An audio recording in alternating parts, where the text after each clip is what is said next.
Bonjour, donc je suis désolée, je vais faire quelque chose que j'aime pas du tout faire. Je vais mettre une voix off sur la vidéo parce que malheureusement, ça s'est pas enregistré et ça fait 3 fois que je la recommence. Donc je me suis dit tant pis, je vais faire la voix off et je vais essayer de suivre ce que je raconte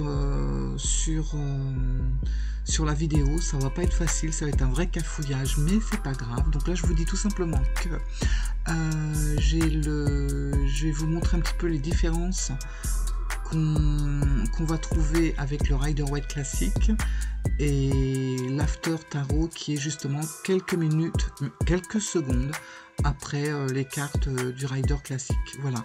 Qu'est-ce qui se passe quelques secondes après les cartes de base? Alors, on commence avec le fou, donc comme vous pouvez le remarquer, le fou, c'est quand même un personnage, c'est pas cadré, désolé, c'est quand même un personnage un petit peu inconscient, insouciant, et il part avec son baluchon, hein, son chien et sa fleur. Il part à l'aventure, il va faire son petit voyage initiatique. Et puis comme vous pouvez le voir sur la droite avec l'after, il fait tout tomber parce qu'il regarde pas où il met les pieds, bien sûr. Donc il perd son baluchon, mais il s'en fiche. Quand on le regarde, il s'en fiche.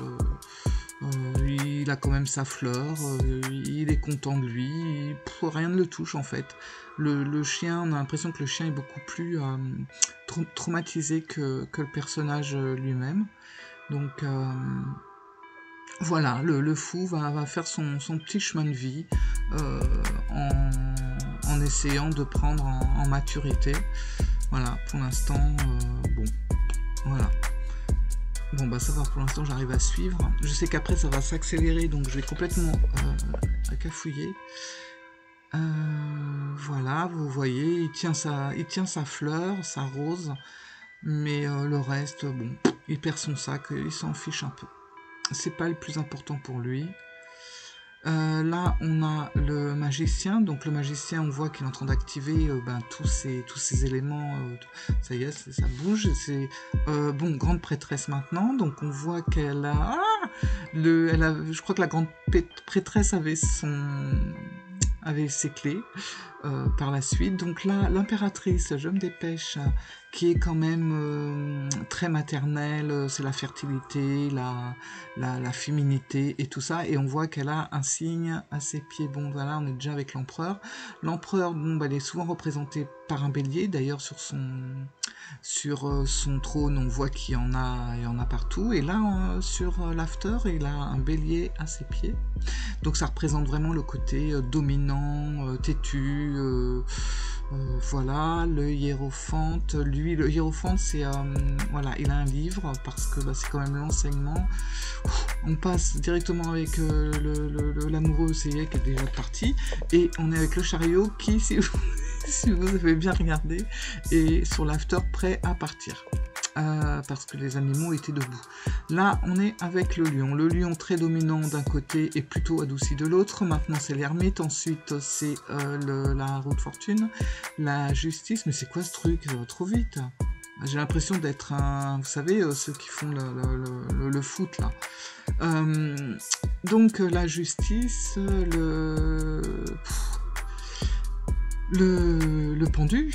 Donc on voit la personne sur la carte de droite, la personne qui donne à boire au pendu pour un petit peu sûrement pour l'aider à patienter. La mort qui a tout piétiné. Hein. La tempérance. Le diable, donc diable à droite, on voit qu'avec l'after, que les personnages ont cédé à la tentation du diable. Voilà, à côté de la tour, ceci dit très bien représentée, hein, c'était une reproduction sur la droite, hein, on voit hein, le chapeau de la tour, les personnages au sol, tout est bien représenté, reproduit très en détail hein, sur l'after. C'est quand même bien fait. Voilà, on s'en rend compte aussi avec l'étoile, et puis maintenant la lune. J'ai envie de boire un coup. La lune, le soleil, donc vous voyez le soleil à gauche, l'original, à droite, l'after. Voilà, donc on voit l'évolution. Pour le jugement, c'est la même chose. On voit l'évolution quelques secondes après. Pour le monde, alors des fois, vous voyez, c'est assez subtil, les petits changements, mais quand on s'y attarde, on les voit. L'As de Pentacle, celle-là, le 2 de Pentacle, très intéressant. On voit d'un côté, il est face à nous avec les bateaux au fond qui sont dans les vagues. Et après, on voit qu'il se tourne et là, les gens sont arrivés à bon port et ils nous tournent le dos. Bon, on est passé au 3 de Pentacle, voilà, donc il commence à travailler, sûrement qu'on lui donne des ordres, on lui dit ce qu'il faut faire. Et quelques secondes après, enfin bon, ça a duré plus longtemps je pense, dans la réalité du truc, mais quelques secondes après, on remarque qu'il a fini de travailler et on passe au 4 de Pentacle, qui, vous voyez, quand même un personnage assez près de son argent, et je trouve que sur le rider d'After, c'est pas mal représenté avec cette mort qui passe derrière, comme pour lui dire bah, profite de la vie, quoi. Profite de la vie parce qu'une fois que tu seras plus de ce monde, ton argent, voilà. Donc je pense que c'est ce qu'est en train de lui dire la mort, c'est ce qu'elle lui chuchote derrière le dos. Le 5 de Pentacle. Alors celle-là je l'adore parce que bon, on a le before, on a l'after, mais on a aussi un jeu où on voit les personnages de dos. Et ce personnage-là de dos, il a sa veste rouge, donc le personnage au centre, qui est tout rapiécé. Sa veste est toute rapiécée, ce qui montre tout simplement que ben, ce personnage-là, voilà, il donne, il partage, mais peut-être que lui-même est aussi dans le besoin, ou en tout cas il ne roule pas sur l'or. Et ça ne l'empêche pas de partager le peu qu'il a avec des gens beaucoup plus démunis que lui. Donc c'est vrai que le tarot, je sais plus comment il s'appelle, où on voit tous les personnages de dos, c'est pas mal. Donc celui-là qui admire son travail, voilà. Là c'est pareil. Là que mon chat s'y met, donc franchement je ne garantis pas la fin du truc. Donc voilà, là on a le personnage, voilà, le papy, on le voit qui s'éloigne avec les parents. Bon, il reste l'enfant avec les pièces d'or, le chien, le page de Pentacle. Là c'est le cavalier toujours dans l'admiration, dans l'observation de sa suite, hein. On voit que ce soit au premier plan, deuxième plan, enfin à droite, à gauche, à droite plutôt. Voilà, bon, très terrien, hein, avec les vaches au fond du truc là-bas, dans le champ qui sont en train de faire le travail. Le travail, toujours très important pour la suite des pentacles.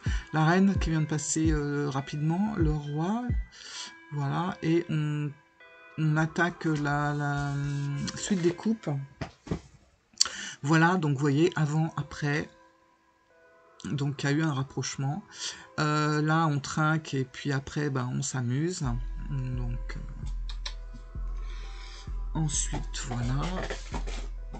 Ah, là c'est pareil, celle-là on voit bien le avant-après, ce personnage complètement abattu qui regarde le côté négatif des choses alors qu'il a quand même deux coupes pleines de l'autre côté, mais peu importe, il est complètement voilà, il est complètement pris par ce qui ne va pas, tellement pris que vous voyez même par la suite on voit sur la carte un personnage qui se noie dans la rivière et il ne le voit absolument pas et il ne l'entend pas alors qu'on voit qu'il est en train de faire l'autre, il est en train de crier quoi.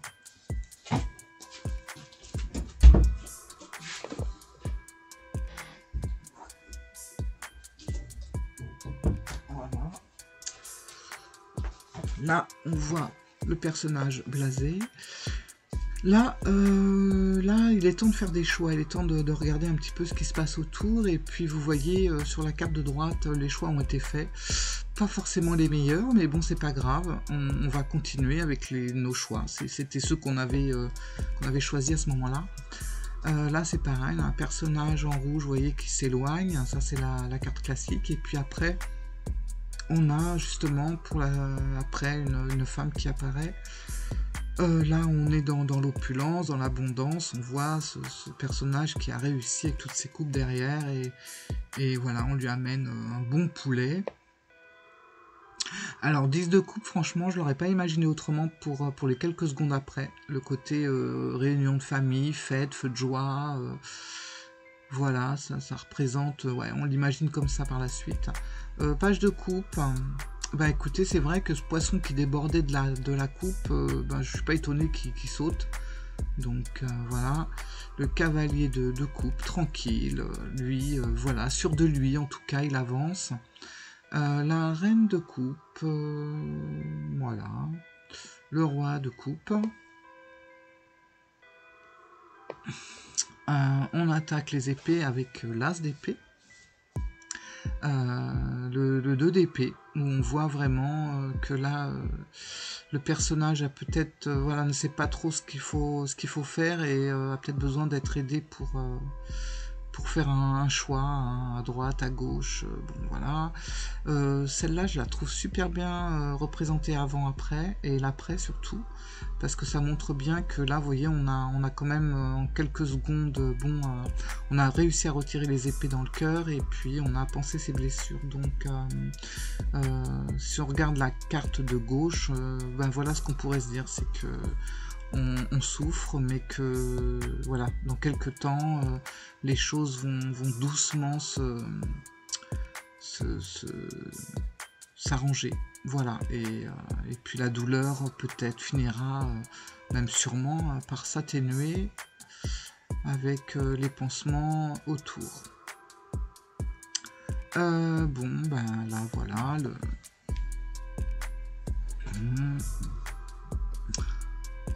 là, ça y est, on est arrivé à la rive en face, donc c'est bon, on a traversé. Celle-là, je l'adore, parce que franchement, quand on regarde la carte du rider à droite, non, à gauche, décidément, on voit qu'il a piqué des épées, il regarde derrière lui, sauf que, bien sûr, regardez, si on le poursuit, il regarde pas ce qu'il fait avec ses pieds. Et tel est pris qu'il croyait prendre, voilà. Donc, faut quand même toujours faire attention quand on fait quelque chose, que ça se retourne pas contre soi. Voilà, donc c'est pas mal représenté dans l'after, cette carte-là.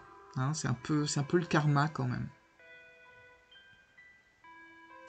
Alors ensuite, voilà, toujours personnage un petit peu en plein dans ses blocages, alors qu'elle n'en a pas vraiment si on regarde bien, il n'y a pas d'épée devant elle, ses liens, franchement, n'ont pas l'air très serrés.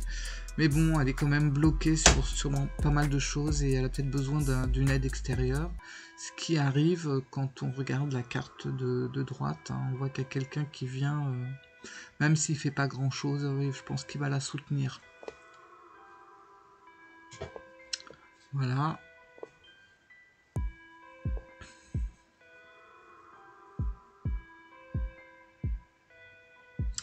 Alors là, voilà, c'est pareil, hein, on n'est pas au meilleur de sa forme. Hein. On dort mal, on fait des cauchemars. Celle-là est très intéressante aussi pour le après. On voit ce personnage dans le 10 d'épée, c'est une des cartes les plus terribles, je crois, qui est complètement transpercée de 10 épées. Bon, tout va pas bien, hein, c'est clair, et puis le ciel est noir. Voilà, mais on voit au fond quand même qu'il y a une éclaircie, donc je pense qu'il va falloir faire un deuil de plein de choses qui malheureusement ne vont plus faire partie de notre vie, mais que voilà, le ciel, on voit le noir se dissipe et on voit que il va y avoir une renaissance. Voilà, bon, voilà, ça va vite. Le cavalier d'épée, lui il fonce, hein, le cavalier d'épée il fonce, hein, il fait pas de, voilà, il n'y a pas de demi-mesure avec lui, on y va, on fonce. La reine d'épée, donc c'est marrant parce que vous voyez, il y a un petit papillon au-dessus de son épée après. Le roi, voilà. La suite des bâtons maintenant avec l'as. Là, c'est le 2 de bâton, donc on supervise, on planifie, tout ça. Et ben écoutez, c'est pas de refus d'avoir une petite aide ou de le faire à deux finalement. Et c'est peut-être ce qui va se passer par la suite. On va peut-être finalement planifier, faire les choses à plusieurs personnes. Donc 3 de bâton. 3 de bâton. Bon, j'ai envie de boire un coup. 4 de bâton. Alors là, 5, c'est bon, voilà. Ça va vite à nouveau. Là, c'est voilà, c'est la victoire. On voit là avec son laurier, puis finalement, il va l'offrir à quelqu'un. Lui, ben, il va se défendre. Hein. Il va défendre ses arguments, et puis ça va péter, quoi. Et c'est le cas. Alors là, cette carte-là, il y a un moment donné, il va falloir s'alléger, que ça soit psychologiquement ou physiquement. Il va falloir un petit peu déléguer ou se reposer, faire une pause. Parce que là, on voit que le personnage n'en peut plus. Et on voit d'ailleurs sur l'after que, bon, voilà. On imagine que tout est tombé, ou il a tout lâché parce que c'était trop de pression, trop lourd pour ce petit personnage là, voilà, donc il tient encore un bâton, voilà, faut s'alléger. Le page de bâton, le roi de bâton, la reine, et voilà, et on va terminer avec le roi de bâton. Voilà. Bon, bah écoutez, ça n'a pas été facile, hein. Voix off, j'aime pas du tout, mais là, j'avais pas de solution. Si c'était que de la refermer, j'aurais pas eu le temps. Donc voilà, j'ai collé une voix off là-dessus. J'espère que ça s'est bien passé quand même. Vous avez pu suivre. Enfin, le principal, c'est aussi de voir la différence avec le rider classique et l'after. Donc quelques secondes après, qu'est-ce qui pourrait éventuellement se passer. Voilà, si ça vous a plu, je vous invite à mettre un petit pouce et puis de vous abonner si vous passez par là et que ça vous intéresse. Voilà, je sais pas ce que je raconte là encore à nouveau avec le roi et le roi, n'importe quoi, avec le fou et le magicien, mais voilà, bon. Eh ben écoutez, je vous dis à très bientôt. Est-ce que je vais faire coucou ou pas? Non. Non, ça va couper. Bon, écoutez, je vous dis à bientôt.